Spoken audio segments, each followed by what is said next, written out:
Yan, ito yung gagamitin namin eskwela mga kabayan. Tirang plywood lang to. I-double check ko pa naman to pagdating ng laser ng kapatid ko. Sa ngayon, para makapag-umpisa na kami maghukay, iniskwala ko na muna nito para may susundan kami kahit paano.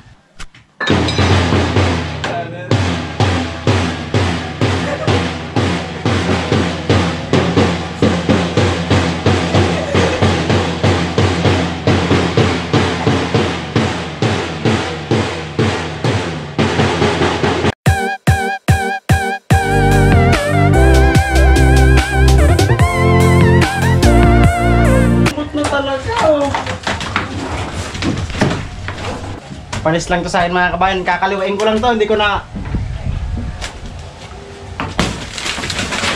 Isa! Ah! Igas pa na! Sakit!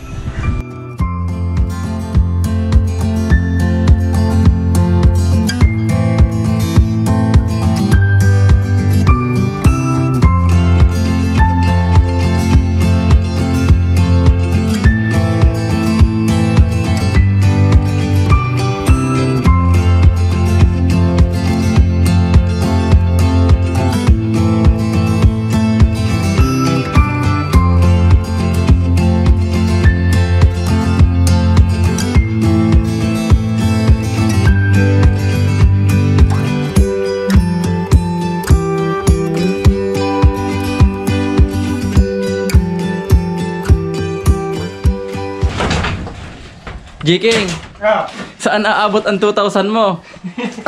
Saan aabutan? Ang budget niya daw mga kabayan dito sa pag-repair nito, 2,000. 10 kilong pako lang yan, Jiking. Yun lang nakayanan ko mga kabayan eh. At least may naiambag. Jiking, kape muna. Yan, kape muna mga kabayan. Pinagpawisan ako ah. Ibang klaseng walis ito. Bon. Nescafe. Sabi ko kay Jiking walisan lang. Giniba niya. Sabi ko kabayan, nagparinig ako, sabi ko Pepsi. Ang dumating, Nescafepsi. Nescafepsi.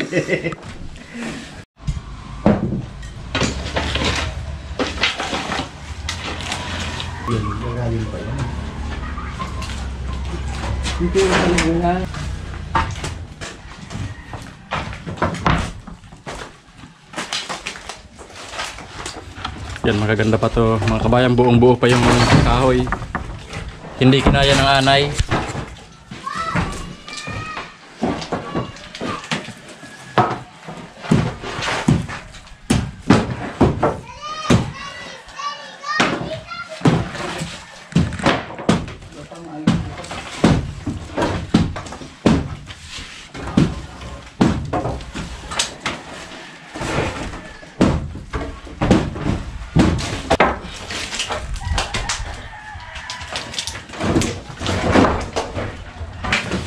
Yan, kami lang ni Jiking ang gagawa nito. Tapos ang libur namin, yan si Nonoy, saka yung anak ko, yung panganay, para matraining na habang walang pasok.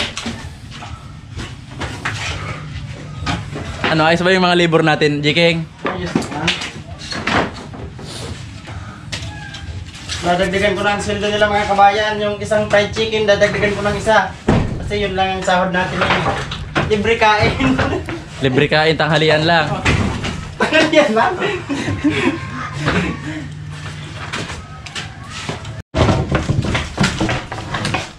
Noy.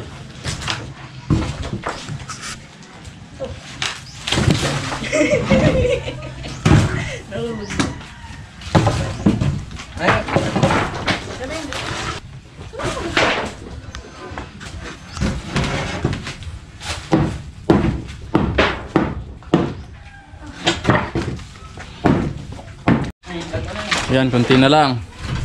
Yun na lang bandang yan. Dahan-dahan kayo, baka may maapakan kayong pako.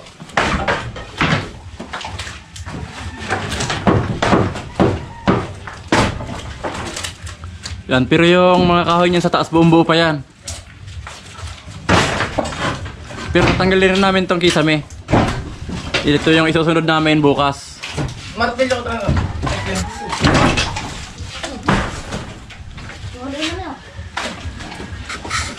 Yan, itong barangay namin na to mga kabayan, nasa gitna ito ng kabundukan. Kaya mahirap mag-order ng materialis dito, malayo. Mga naman siguro, 30 kilometer, 30 gana. Oh, parang yun. 30 kilometer mga kabayan yung kuwan dito, yung bayan, yung medyo kuwan na. Kaya ang problema nga dito sa amin, wala, kahit signal ng cellphone, wala.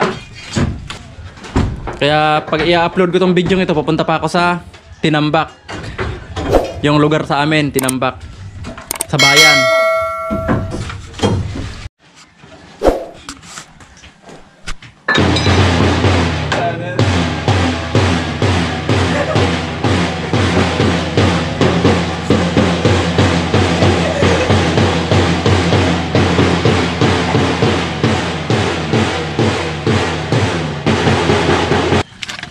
Ano yung kabayan ginagawa mo kabayan? Ito yung gagawin nating butterboard. Mag-layout na tayo ng kuwan ito, iskwala. Ah, ayos. Para makapaghukay na. Para may uumpisahan na kayong hukay.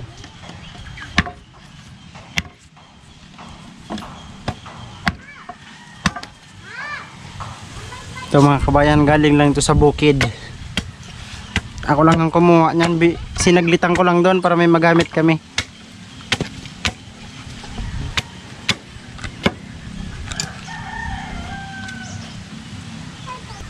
Napanday naman ako. Dakula, gapo.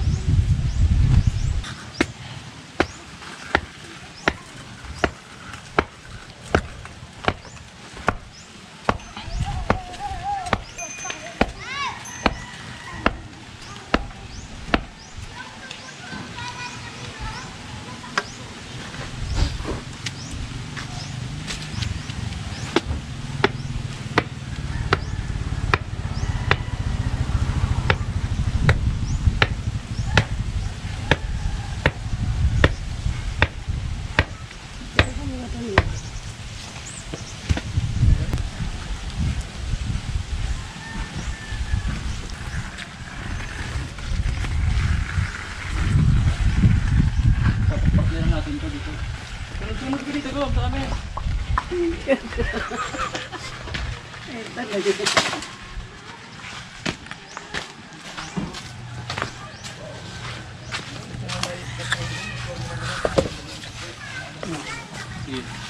Yan, dito na namin ipapartner yung butterboard namin saka dito para isang poste na lang.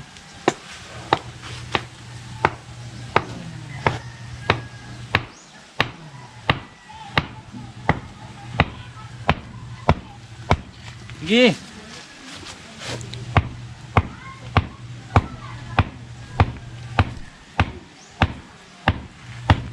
Isagad mo na, Jiking. Isagad ba? Yan, isen.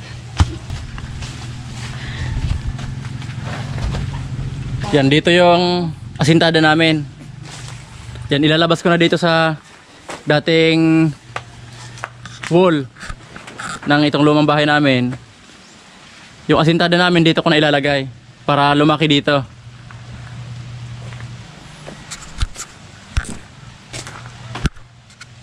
Yan, ito yung layout ko. Naka-eskwala to dun sa dating bahay. Ayan. Yan, hindi gaano kita yung tansi. Tapos lalagyan ko ng butterboard doon para may tansi dito. I-eskwala namin dito para makakapaghukay na ako. Yan, galing dito sa butterboard na to. Tatansian namin yan, papunta doon. O, Jiking.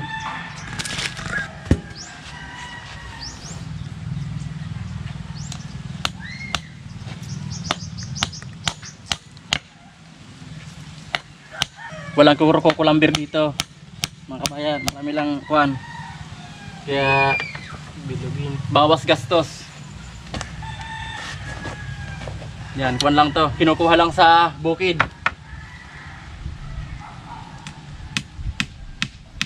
Kaya medyo makakatipid ng kuwan dito. Ang mahirap naman dito pag-order ng buhangin, graba. Sa kabakal kasi medyo malayo. Pero yung mga pantukod, mga pamorma, kahit mga kahoy lang, okay na.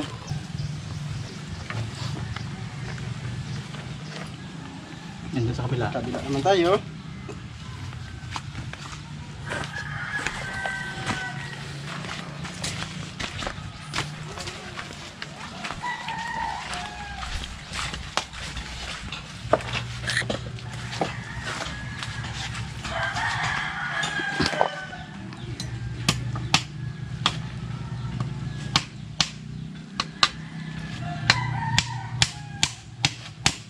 Yan, dito namin lalagay yung tansi. Eskwela papunta doon.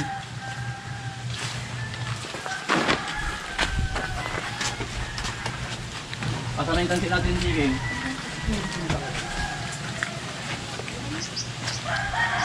Oh, Jiging. Tutok mo doon.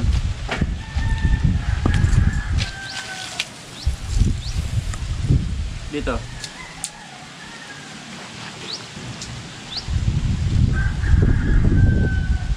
Yan yung gagawin kong grahe dito mga kabayan, 400. 4 meters ito. Yan, ito yung sukat ng grahe. Tapos dito yung pinaka-wall ng bahay.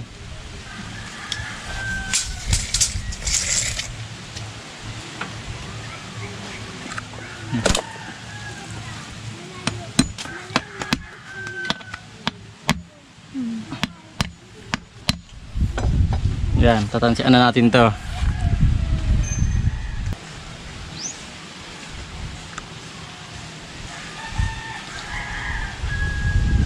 Sige, patakin mo doon. Yan, ito yung gagamitin namin eskwela mga kabayan. Tirang plywood lang to. I-double check ko pa naman to pagdating ng laser ng kapatid ko. Sa ngayon, para makapag-umpisa na kami maghukay, iniskwala ko na muna nito para may susundan kami kahit papano. Yan, okay na yan mga kabayan. Eskwelado na yan. Yan. Sige. Mabilis-bilis ang trabaho. Sige po, engineer. Doon ka, Jike. Saan naman kapagalitan tayo na engineer? Dapat sakto dyan na. Yun na. Yan, ito naman mga kabayan, butterboard din to. Dito kami magpapako ng eskwela. Papunta doon.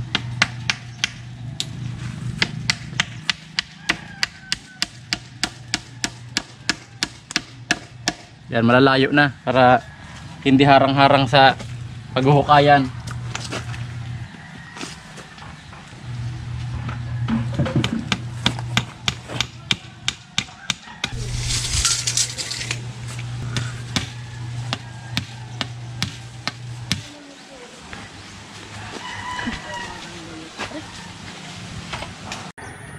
Yan, ito palang nyug na to mga kabayan, masyadong malapit sa bahay namin. Nakakatakot pag humahangin, baka matumba dito sa bahay namin. Kaya uunahan ko na siyang ipatumba. Yan, tapos ipapagawa ko siyang 2x2 para magamit ko pa dito sa pagpurma ng mga poste.